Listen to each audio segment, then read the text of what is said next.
আজকে একটা গল্প শোনাই। হয়তো গল্পটা হাসির হতে পারে, কিন্তু হ্যাঁ, এইটাই সত্যি।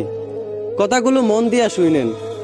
একদিন একটা শিক্ষিত ডক্টর একটা অঙ্ক ক্লাসে যাইয়া বলতাছে, আচ্ছা কেউ কি অঙ্ক কইরা বলতে পারবা যে আমার বয়স কত?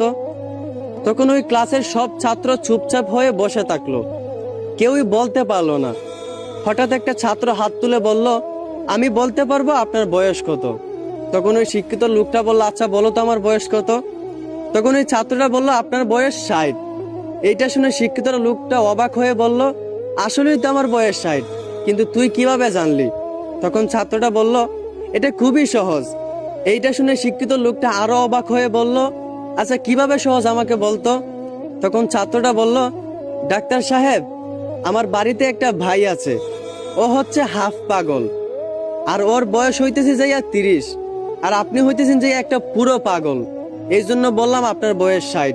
তখন ওই শিক্ষিত লোকটা বলল, বেয়াদব, তোর কোন দিক দিয়ে আমাকে পাগল মনে হয়? আমি একটা শিক্ষিত লোক। তখন ছাত্রটা বলল, আপনি যদি একজন শিক্ষিত লোক হইতেন তাহলে কখনো একটা অঙ্ক ক্লাসে যাই আপনার বয়স জিজ্ঞেস করতেন না। আপনার বয়সের সাথে আর অঙ্কর সাথে সম্পর্কটা কি? আসলে আপনারা কিছু শিক্ষিত লোক তার চিরা। তো এই গল্পটা শুনে এইটাই বুঝতে পারলাম, আসলেই কিছু শিক্ষিত লোকটা তার চিরা হয়।